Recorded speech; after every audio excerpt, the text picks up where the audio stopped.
l'unité de tri mécano-biologique de Salindre. Bonjour et bienvenue à l'unité de tri mécano-biologique. 4 intercommunalités ont transféré la collecte et le traitement des déchets au Smiritom. Les déchets ménagers du territoire sont traités et valorisés à l'unité de tri mécano-biologique implantée sur la commune de Salindre.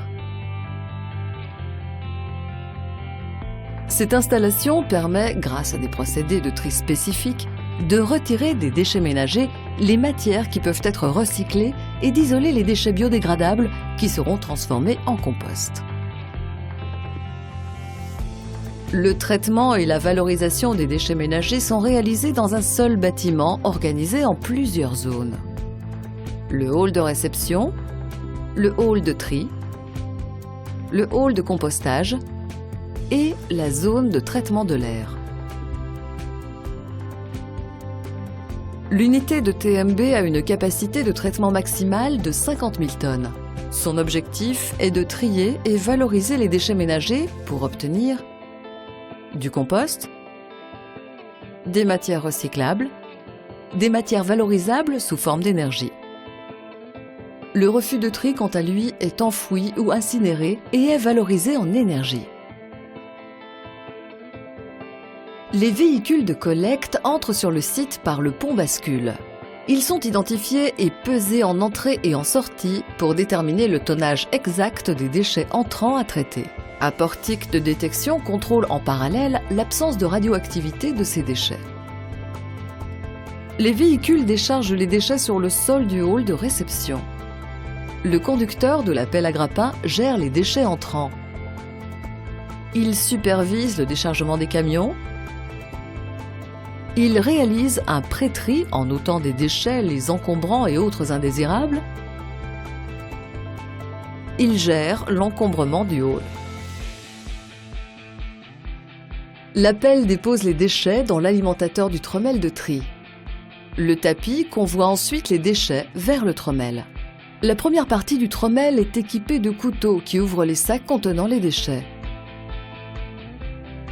Grâce à ses grilles perforées et à son mouvement rotatif, le trommel crible les déchets en 3 fractions.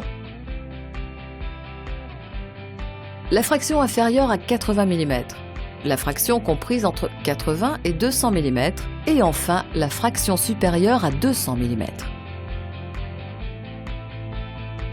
Le premier tapis traite la matière de taille inférieure à 80 mm. Un déferrailleur électroaimant extrait les métaux ferreux des déchets. Puis un séparateur balistique retire les éléments indésirables, verre, cailloux, du reste du flux. La fraction inférieure à 80 mm est la fraction d'ordure ménagère qui contient le plus de matière biodégradable, restes de repas, épluchures.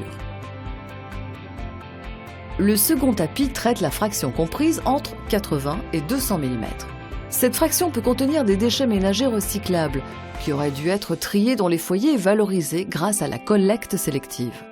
Différents outils comme le déferrailleur, le courant de Foucault, le séparateur balistique et enfin le séparateur optique permettent de trier les matières selon leur nature. Les métaux ferreux, les métaux non ferreux comme l'aluminium, les corps plats de type cartonnette d'emballage, les corps creux comme les bouteilles plastiques, PEHD, PET, et les matières qui seront valorisées en énergie. Le refus de tri, quant à lui, sera enfoui ou incinéré pour la production d'énergie. Le troisième tapis traite les déchets d'une taille supérieure à 200 mm. Il s'agit essentiellement de grands cartons de ferraille. Un tapis dirige cette matière vers une cabine de présélection où des opérateurs trient manuellement les grands cartons. Les autres déchets traversent un déferrailleur qui optimise le tri en séparant la ferraille du reste du flux. Une fois les phases de tri terminées, les matières biodégradables sont dirigées, à l'aide d'un chargeur, vers le hall de compostage. Qu'est-ce que le compostage ? Le compostage est un procédé naturel qui transforme en présence d'oxygène la matière organique en humus ou compost. Plusieurs éléments sont essentiels pour obtenir du compost. Les matières à composter, matière organique, l'oxygène, l'eau, la température et enfin les micro-organismes comme les bactéries et les champignons. Une usine comme celle de Salindre reproduit ce qui se passe dans la nature tout en accélérant le processus de décomposition pour la transformation de la matière organique en compost. À l'unité de Salindre, le compostage a lieu en 2 étapes. La phase de fermentation qui se déroule en 2 semaines et la phase de maturation en 4 semaines. La fermentation est la phase de dégradation biologique de la matière en présence d'oxygène. La matière y séjourne 2 semaines. 7 tunnels, fermés individuellement, sont dédiés à cette étape. La ventilation de la matière est assurée grâce à l'air insufflé par les dalles perforées du sol. La température dans les tunnels varie entre 20 et 60 degrés en moyenne. Elle est le résultat de la chaleur dégagée par l'activité biologique.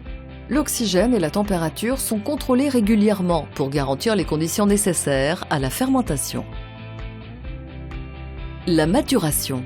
Le temps de séjour de la matière dans les casiers est de 4 semaines. 11 casiers, fermés individuellement, sont dédiés à cette phase. Le changement régulier de casier assure le retournement et l'oxygénation de la matière. Pour compléter ce processus, de l'air est insufflé au travers des dalles perforées du sol. La température est vérifiée régulièrement à l'aide d'une sonde. Afin de garantir le taux d'humidité nécessaire à la maturation, la matière est aspergée d'eau. Les eaux de process, ou lixivia, issues de la matière en cours de compostage, percolent au travers des dalles perforées du sol des tunnels. Elles sont dirigées vers un réservoir où elles sont filtrées. Ces lixivia filtrées sont ensuite stockées dans une cuve. Une pompe les aspire, puis les réinjecte par aspersion au-dessus de la matière en cours de fermentation ou de maturation. Le circuit des eaux de process est entièrement fermé.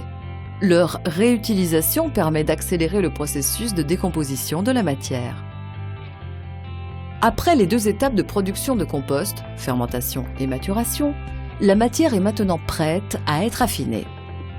L'affinage sert à épurer le compost des derniers éléments indésirables. Ici, la matière traverse un trommel qui la trie en 3 fractions. La fraction inférieure à 12 mm, le futur compost, la fraction comprise entre 12 et 40 mm, réutilisée comme matière compostable, et la fraction supérieure à 40 mm, considérée comme refus d'affinage. Le futur compost est affiné par une table densimétrique. Elle extrait les poussières par aspiration et enlève les petits éléments indésirables, tels que les morceaux de verre, de plastique et les cailloux. La qualité du compost est contrôlée. Il doit correspondre à la norme NFU 44051 afin qu'il puisse être utilisé en agriculture et en aménagement paysager. Le traitement de l'air.